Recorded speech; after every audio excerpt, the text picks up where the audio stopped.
and welcome to today's Monday Love Bomb. So happy that you're here today. Yeah, and we are both a bit dusty in the head. Yeah. Priska just came back from her first craniosacral. I don't know if you say it in English. Craniosacral treatment. I don't know if it's like that. It's just I'm all like out of space because I've been like just lying there for 1.5 hours and she has been treating me and I feel like I don't know where my head is and my toes. I don't even remember how I got home. Hello, Birgit. Hi. So I'm a bit in the clouds still. Yeah, and I don't know. Do you have a reason actually? I don't know. I just woke up with a bit of a cloudy head, and then I read somewhere on the internet that there's lots of energetic stuff going on again, and I am always very sensitive to that kind of shit. So. Hi, Leona. Hey, Leona from Portugal. Are you still in Portugal or are you already in Paris? I don't even know because we're traveling so much. I would love to know everything about your retreat, but I think we have a call next week. So then we are going to, you have to give us all the goodies.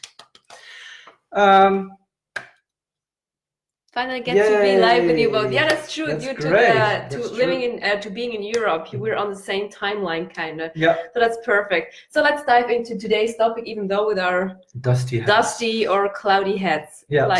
So today we're going to talk about who do you want to attract, because in the end it's all about the focus that you want to put into something. And I can talk about myself. I have had many girlfriends, like longer term ones, small, how do you say that, short-term ones, and I always had like this specific type of woman that I was focusing on. They always had to be over the top, a bit dramatic, wild, crazy. Like from the outside I didn't have so much preferences, although I mostly like women with darker hair, but this was not like, I also had blonde girlfriends, I had very slim ones, I had a bit more full ones, and I was thinking about that because we were talking about, okay, what are we going to talk about next week? And I was really thinking about this, and this really some sort of held me back in my growth, because I was always focusing on these kind of women, also for a reason that I didn't have to grow then, actually, because the focus mostly was on them. And then I could dance around in their shadows and I could laugh and have a great time, but there was never some sort of a challenge for me. Of course, I also had very dramatic girlfriends, and then I had to deal with the outbursts and the rows that we have, and the arguments, and screaming and shouting and slamming with doors and everything. But this was, for some reason, this was then something that made me also ignited, like as if I needed the fire from outside to ignite something inside of me. This was actually the message that I came across when I was thinking about why did this happen actually. So, and then we talked about it, and we thought this would be a very cool topic for today, because lots of people have a certain kind of type. I mean, Priska can sing a beautiful song about it. Maybe you can tell. Yeah, I can tell you about my type I used to have before I met Buzz. So my type was like more the southern kind of Latino kind of guy with the curly hair, the big noses. Don't ask me why. More tainted, like kind of colored appearance. Skin. Exactly. So this was the thing that I actually was into, and I also totally was, I like man buns and the classical thing that was like just perceived as very masculine. And when I met Buzz, he was like just he's not truly the Latin lover, isn't he?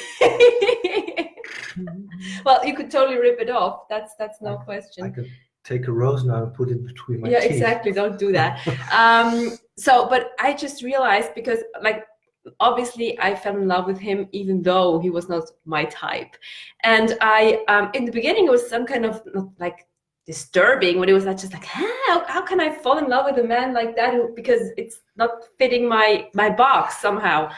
And if I would have stuck to that box, oh my goodness, what would I have missed? Because now I think he's the most amazing, sexiest, you're just the beautifulest man on earth there. Stop that. And I just didn't see it, because when I just would have seen his picture, not so much would have happened. But I really fell in love with his soul first, and then with his appearance. And I really realized or learned so much from this experience, that it's really not about the things we think are sexy, because our system knows what is sexy or what we're attracted to in the end. And I really was attracted to his soul, his heart, his openness, his humor, his everything, his own craziness that he's having. And I really fell in love with that. And this is the thing that is actually sustainable, because, you know, I've tried the curly haired ones. That sounds so bad. Like, oh my God, I tried them all. No, I did not. God. And they're amazing men for sure, but it didn't work out. Not that it's because of the curly hairs, you know what I want to say. It's just about, I had this idea, this is the man I'm being attracted to, but like, just life taught me so differently, that actually what I needed was not the curly hair or the big nose. It was actually just a man that fits my soul, that fits my heart. Which totally can also be a man with a big nose. Absolutely. And curly hair. He could have totally happened to be like that. That's true. No, but and when we're realizing that it's actually never about these external kind of things that we should focus on. Yep. It's really about these, how do I want to feel in a relationship? Yeah, this is a very important thing, because we have, I keep repeating myself, but we have interviewed lots of women like you, women with their own businesses, high achieving women, but also women who are spiritual, this combination actually. And because what we heard, because there is so less time to date, to go into in depth when you want to meet new guys or gals, you can become, and I'm not saying this happens all the time, but you can become kind of superficial. And this is not because you are a superficial person, but it is about, there's no time to go deep and to find out if it's a person that belongs to you or matches you. And then what we noticed in the talks that we had, then it's very quick can go about, okay, how does he look? How much money does he make? Does he sport?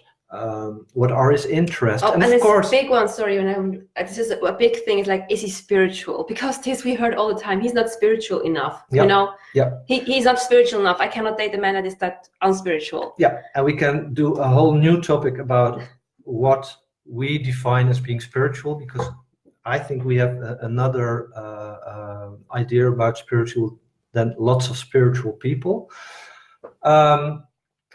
But this is actually holding you back, because what Priska just said, it's not about what you want. Yeah, it's, of course, it's also about what you want, but it's more about how you want to be feeling with this person. So if you can focus on, if you can relocate your focus from the superficial qualities of a person into the more heart-centered qualities, then you also can go more into this process of, how does he or she make me feel when he is together with me? When we are sitting together on the couch, how does it feel when I lie into his arms? How does it feel when she cooks a beautiful dinner for me? How does it feel when we are going on a holiday, or if he gives me a present, or if he kisses me and makes love to me? If you can like call in the energy of these feelings that you want, then it's not about the superficial things, and then you will actually call in the guy or the gal that matches you better than if you would focus on the more superficial because things. You cannot know, you never know. That's the thing, you never know. And it's about letting go of these ideas, because with the things we think about, we think this is what I need in order to feel a certain way. But it's never about what we actually want. It's about how we want to feel. So, for example, when you want a guy that earns around 200,000 K a year, for example, or a month, or whatever you're attracted to. But then you can look into that. Why do you want that? What is the feeling beneath or beyond that? Desire, yeah. or this attribute that this person needs to have.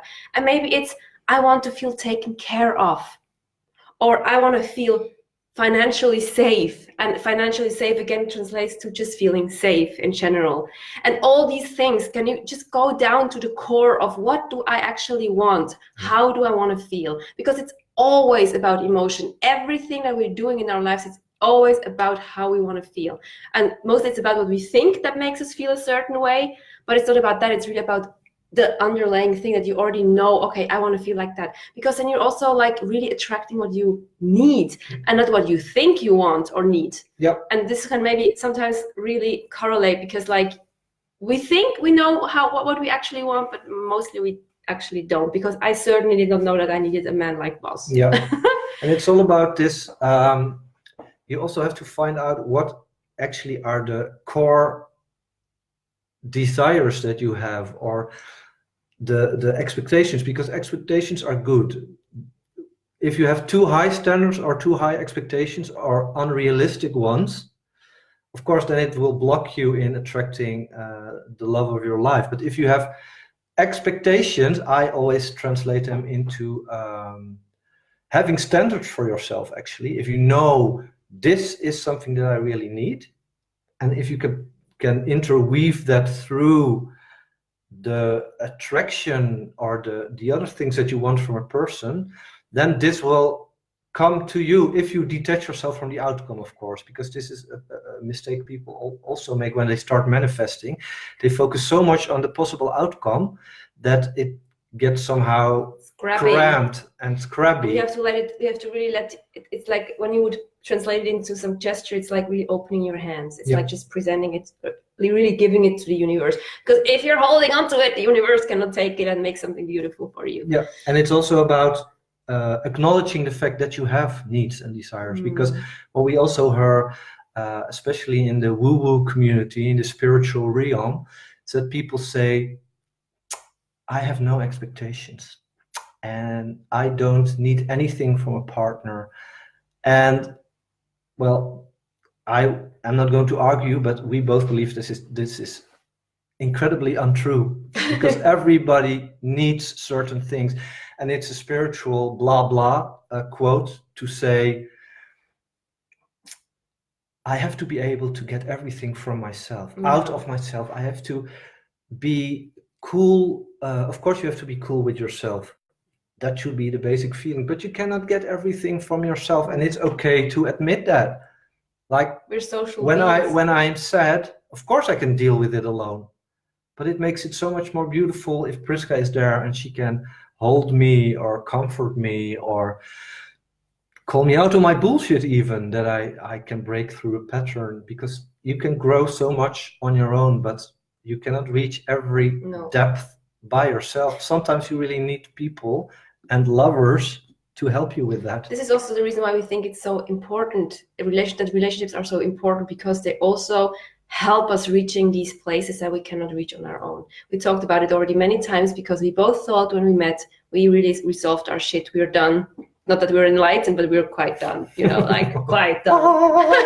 And then we met, and shit hit the fan. Everything came back bubbling up. Stuff we thought we have dealt with like for 10 years ago already, like was presented on a plate again, and we had to eat the shit sandwich once more and really like work on it, which is amazing, because you really get to know yourself in a totally different and deeper way. And also the other one, because you also learn so much about how the other one holds space for you, or where his triggers or her triggers are, and this all is about growing together.